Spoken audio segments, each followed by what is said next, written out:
Jai Mata. Charanam Sharanam Ramambige.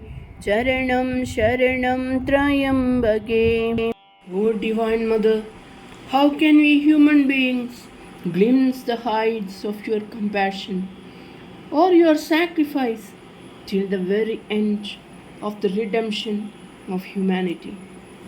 Sunday, the 15th of October 1978 is another day that springs vividly to my mind. To the joy of all her devotees, Mother came to the Bhagwan Memorial Hall that day. After the bhajans, Mother spoke a few words and in her usual loving manner surveyed those present, her glance itself full of infinite blessing. Before leaving the hall, she stood facing the shrine of Devi Ramambika for more than the usual time. Still in silence, she walked towards Bhagwan's statue and stood in front of it for some moments in deep communion. Then paying her obeisance to Bhagwan, she left the hall. No word was spoken, but we realized that something significant had happened. None guessed then that this was to be the last darshan granted in the memorial hall. The strenuous events took their toll, and a great setback came to Mother's health. On the 19th, the eminent cardiologist Dr. Modi came and the needed medications were started. Days flashed by. Doctors came and went. Everyone waited in vain to hear the words of hope of Mother's recovery.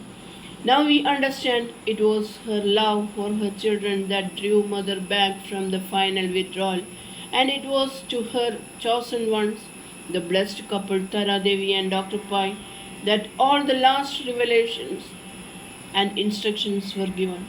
In the midst of her silence, there were declarations of her supreme godhood. These were granted to Tara Devi and her husband, who kept the vigil at the divine bedside. There were others too, Mother's close relatives and the nursing staff, who helped to nurse Mother. Then they witnessed from afar the closing chapters of that divine life. Every day some of them would come to my flat and with tear-filled eyes recount what had passed that day. The last 14 days of unbearable physical agony was Mother's divine sacrifice for humanity to assuage sorrows, to bring spirituality to those barren of such instincts, and to bless even those who erred.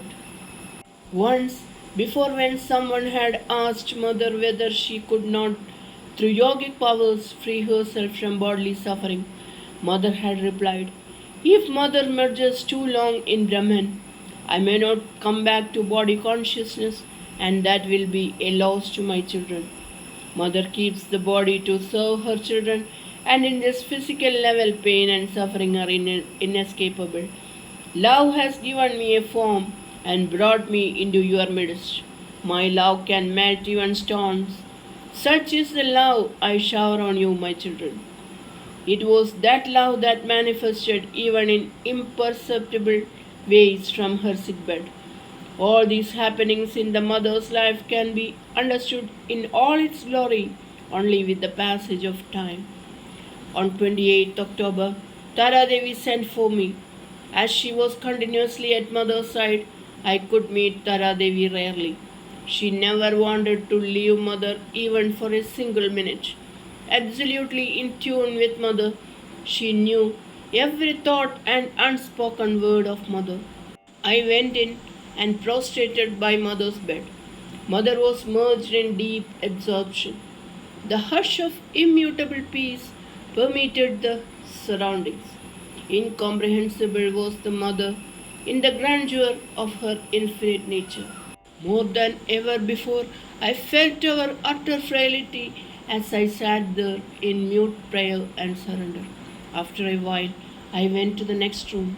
Tara Devi came and sat with me for a few moments, but I could see that her whole mind was on her beloved Deva.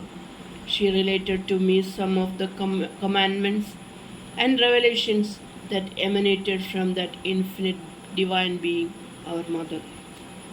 Years later, many have asked me why we did not realize that the end was near. Why had Tara Devi not warned us of it? Then Tara Devi's own words, spoken that day, come back to me. She said, my one aim in life is that I should never fail, even in one single duty to Deva. There is a great sorrow in me, but know that a Shishya should never think that the Guru will wind up the personal manifestation. Even to let a thought like that enter your mind is against Shishya Dharma. My duty is to serve alone. The rest is in her hands. This and much more she said, and I felt more than ever before that she and her husband alone were fit intermediaries to carry on and work for the accomplishment of Mother's cause. Tara Devi went back to Mother. After some moments, I too got up and quietly prostrating once more before those lotus feet left. In the campus, everybody continued their vigil with trembling hearts. Continuous Namajapa was started, and devotees from other centers started coming, knowing about Mother's condition from the bulletins. There were no darshans. Then suddenly, on a Tuesday, all were summoned to Madanare. Sudden fear rose up in many a heart. Whether this was the last darshan, trembling, almost unable to walk, I too went. In a disciplined manner, we went upstairs. Mother lay on the bed, still and silent. Her face was shining with a pearl-like luster, wrapped in a mystic beauty. We could not gaze in agonized sorrow. Those hands that knew only to bless were still. Could we ever glimpse that enchanting smile again? Mother seemed far, far away from us. Again and again we gazed to fill our hearts with her darshan, and with wavering steps came down. Everybody was in tears and some broke down completely. Then Tara Devi came down.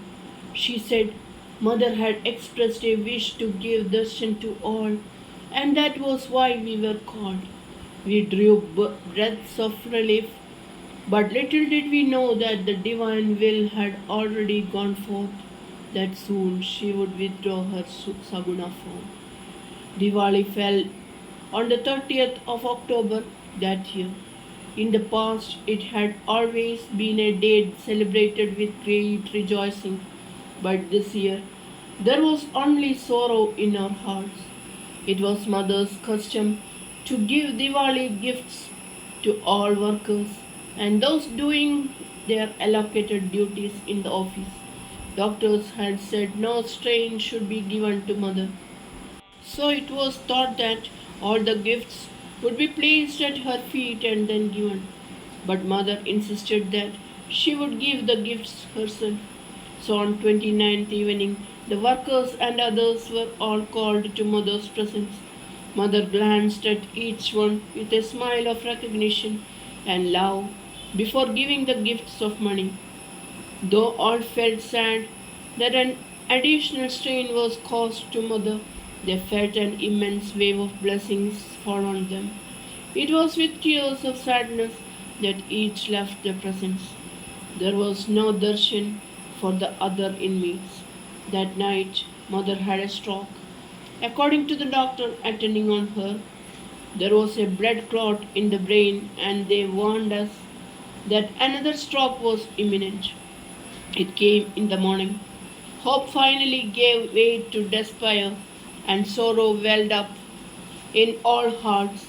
But the surprising thing was that none of Mother's faculties was damaged. The doctors were astounded that there was not even partial paralysis.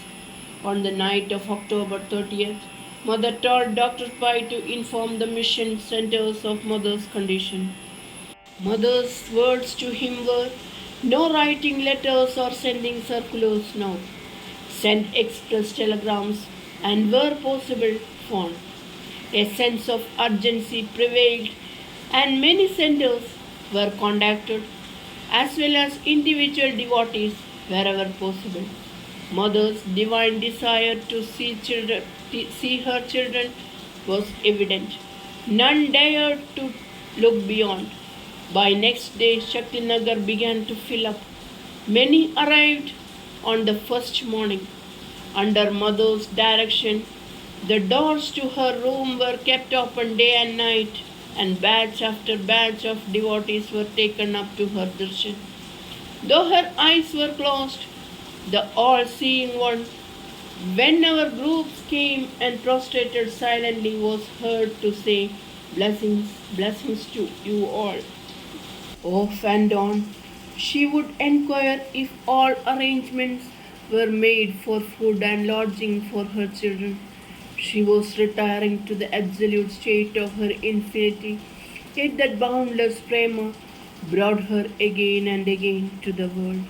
Early in the morning on November 1st, someone came rushing to my flat asking for gruel water for Mother.